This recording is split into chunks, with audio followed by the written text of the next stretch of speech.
So what makes an investor perspective unique is that we are looking at the long-term value of many of these companies.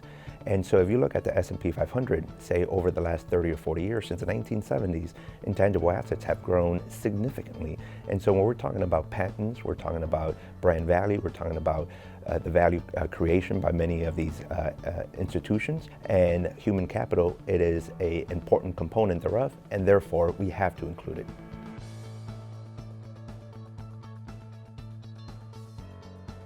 We know that each company is very different. Each sector is very different.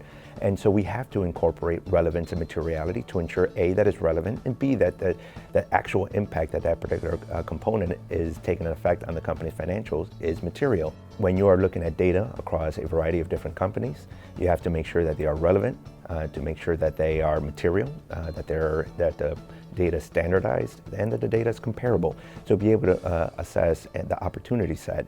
And so ultimately, it's not only on the investment side, but it's also very important to ensure that companies are disclosing this information in a way that allows investors to incorporate that information, not only as opportunity sets, but also for risk management.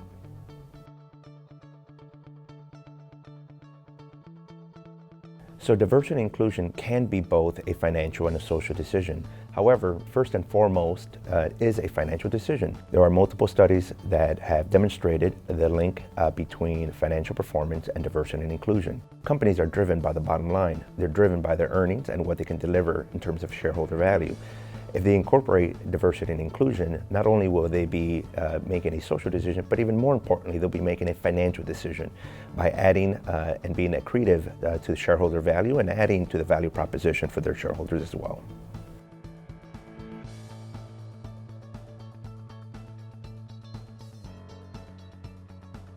Standardization should be based by company and by sector. Of course, you can always have a similar type of approach in terms of what type of information you're going to disclose, but in terms of the information itself, that will always be tailored to the company and to the sector and the types of issues that company is particularly facing. It could be based by country, it could be based by regulation, it could be based by type of vertical or horizontal integration.